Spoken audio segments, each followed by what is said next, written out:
కాకినాడ సమీపంలో వేటపాలెంలో జరిగిన ఘటన నేపథ్యాన ఈరోజు ఉమ్మడి విశాఖ జిల్లాలో కూడా అందరూ అప్రమత్తం అయ్యారు.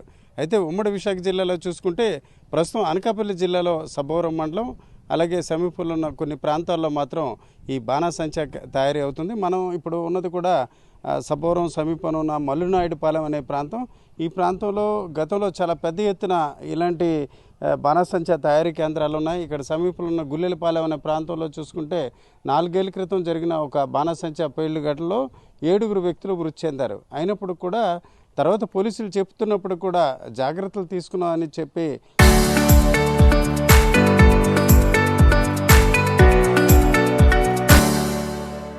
ఈ రకంగా బాణాసంచా తయారు చేస్తున్నారు. అయితే నిబంధనలు పాటించినట్టు వారు చెప్తున్నప్పుడు కూడా చాలా చోట్ల బాధ్యతాయుతంగా వ్యవహరించకపోవడంతో ఈ రకమైన ఘటనలు జరుగుతున్నాయి. మనం ఇప్పుడు ఉన్నది మల్లునాయుడుపాలెం. ఇప్పుడు నేనున్నది అంటే వాస్తవానికి ఈ ఘటన జరిగిన నేపథ్యాన ఇక్కడ ఉన్న వ్యక్తులు ఖాళీ చేశారు. నిజానికి ఇది తయారు చేసే కేంద్రంగా మనకున్న సమాచారం బట్టి తెలుస్తుంది. ప్రస్తుతానికి ఇక్కడ ఎలాంటి తయారీ పరిస్థితి కూడా లేకుండా పూర్తిగా నిర్మానుష్యంగా ఉంది. అయితే దీన్ని 2 రోజుల క్రితం ఈ ఘటన జరిగిన వెంటనే పోలీసులు అలాగే రెవెన్యూ సిబ్బంది, ఫైర్ సిబ్బంది రావడం జరిగింది. అయితే మనకి ఏదైతే నిబంధనల ప్రకారం ఫైర్ జరిగితే జాగ్రత్తలు తీసుకోవాలి అలాంటి అంశాలు అయితే ప్రస్తుతానికి మనకు కనిపిస్తున్నాయి. అలాగే దీనికి సంబంధించి ఫైర్ సంబంధించి వాటర్ సర్వీస్ దీన్ని కూడా పైప్ లైన్స్ కూడా ఏర్పాటు చేశారు. అయితే ఇవన్నీ ప్రస్తుతానికి ఎలాంటి ఉత్పత్తి జరగట్లేదు కాబట్టి దీనిపై మనకి స్పష్టత లేదు. అయితే ఇక్కడ గతంలో జరిగిన ఘటనలో అంటే గుల్లేపల్లిలో జరిగిన ఘటనను చూసుకుంటే ఒక పెద్ద బాంబు బ్లాస్ట్ జరిగింది. మొత్తం 7 వ్యక్తులు అక్కడికక్కడే సజీవ దహనం అయ్యారు. ఇక్కడికి అది కోతవేటు దూరంలోనే. అయితే నిజానికి దీనికి సంబంధించి కొన్ని నిబంధనలు పాటించాలి. రోడ్డుకి కొంత దూరంగా ఉండాలి, జనావాసాలకి దూరంగా ఉండాలి. అలాగే ఏదైనా ఫైర్ ప్రమాదం జరిగినట్లయితే అంబులెన్స్ వచ్చే రీతిన రోడ్డు లాంటి సదుపాయం ఉండాలని నిబంధనలు ఉన్నాయి. కానీ ఈరోజు మనం చూస్తే రోడ్డు అంటే ఇదే రోడ్డు అంటే అధికారుల లెక్కల్లో చూపించడానికి అలాగే ఏదైతే నిబంధన పాటించామని చెప్పడానికి అన్నట్టు ఈ రోడ్డు ఉంది. నిజానికి అంబులెన్స్ వచ్చే పరిస్థితి ఉందా అన్న విషయంపై స్పష్టంగా కనిపిస్తుంది. ఎలాంటి అంబులెన్స్ కూడా దురదృష్టవశాత్తు ఏదైనా ప్రమాదం జరిగినట్లయితే ఖచ్చితంగా ఇక్కడ అంబులెన్స్ కానీ ఫైర్ వెహికల్ కానీ వచ్చే పరిస్థితి లేదు. అయితే అధికారులు ఏదైతే సర్టిఫికేట్లు ఇస్తారో నిబంధనల ప్రకారం ఉండాలని ఆ నిబంధనలు చూపించడానికి అన్నట్టు ఎక్కడికక్కడ కొన్ని జాగ్రత్తలు తీసుకున్నట్టు ఉన్నాయి. కానీ స్పష్టంగా నిజంగా ప్రమాదం జరిగితే ఆ ప్రమాదం నుంచి క్షతగాత్రులను కావచ్చు లేక ఇతరులను కాపాడే పరిస్థితి లేదు. అయితే మనకున్న సమాచారం బట్టి గంగవరం అనే ప్రాంతం లంకిలపాలెం సమీపన ఉన్న ప్రాంతంలో ఒక ఫైర్ వర్క్స్ వెళ్తుంది. అట్లాగే ఇక్కడ మల్లునాయుడుపాలెం అనే ప్రాంతంలో అయ్యప్ప ఫైర్ వర్క్స్ పేరిట ఇక్కడ ఒక ఫైర్ బాణాసంచా తయారీ కేంద్రం కొనసాగుతుంది.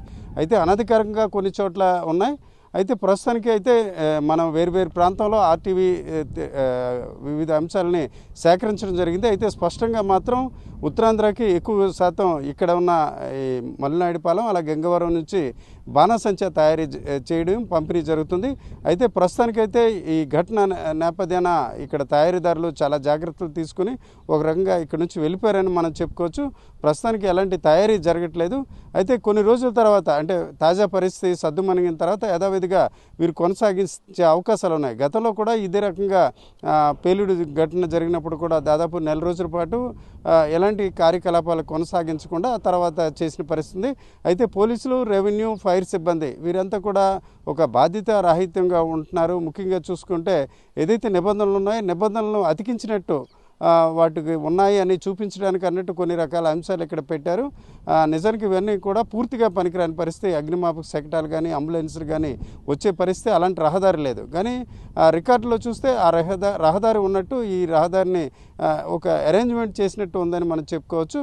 అయితే ఆర్టీవీ ప్రతి అంశాన్ని సామాజిక అంశాలపై ఒక ప్రత్యేక దృష్టి పెడుతుంది. ప్రస్తుతానికి ఇక్కడ ఎలాంటి అంశాలు అంటే అనుమానాస్పద అంశాలు ఇక్కడ తయారీ జరగకపోవడంతో మనకి కనిపించకపోయినప్పుడు కూడా తర్వాత కాలంలో ఇక్కడ కార్యకలాపాలు కొనసాగిస్తే మరొకసారి ఇక్కడికి రావడం అలాగే ఇక్కడ ఏం జరుగుతుందని బయట ప్రపంచానికి అధికారులకి తెలియజెప్పే ప్రయత్నం అయితే మనం చేస్తామని చెప్పవచ్చు. మల్లునాయుడుపాలెంలో బాణాసంచా తయారీ కేంద్రం ప్రస్తుతానికైతే మూతపడి ఉన్న పరిస్థితి. ఈరోజు చూసుకుంటే సబ్బవరం ఇన్స్పెక్టర్ రామచంద్ర అలాగే తహసీల్దార్ కూడా 2వ రోజు కూడా ఈ ప్రాంతానికి వచ్చారు. అయితే వీరు మూసి ఉన్న గేటు ఈ వ్యవహారాల వరకు చూసి రికార్డులు మరొకసారి చూసి వెళ్ళిన పరిస్థితి. అయితే నిర్వాహకుడు మాత్రం 2 రోజుల క్రితం అధికారులు వచ్చారు, లోపలికి వచ్చి పరిశీలించారు.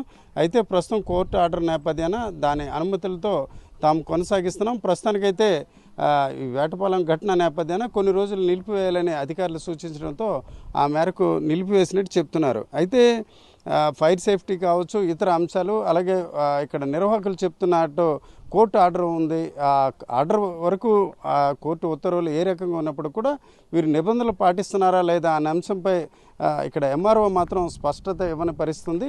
అయితే ఇది కోర్టు ఆర్డర్ ఉండడం, అలాగే ఇతర అంశాల నేపథ్యాన వీరు కొనసాగించడానికి అవకాశాలు ఉన్నాయి. అయితే దీనిపై అధికారికంగా రెవెన్యూ అధికారులు దీన్ని స్పష్టంగా చెప్పాల్సి ఉన్నప్పుడు కూడా ఎంఆర్ఓ మాత్రం మాట్లాడడానికి నిరాకరించిన పరిస్థితి. అయితే గతంలో కూడా ఈ రకమైన కోర్టు ఆర్డర్లు, అలాగే అన్ని రకాల అనుమతులు ఉన్నట్టు చెప్పి కొనసాగించినప్పుడు కూడా గుళ్ళేపల్లిలో జరిగిన ఘటనలో 7గురు మృత్యువాత పడ్డారు.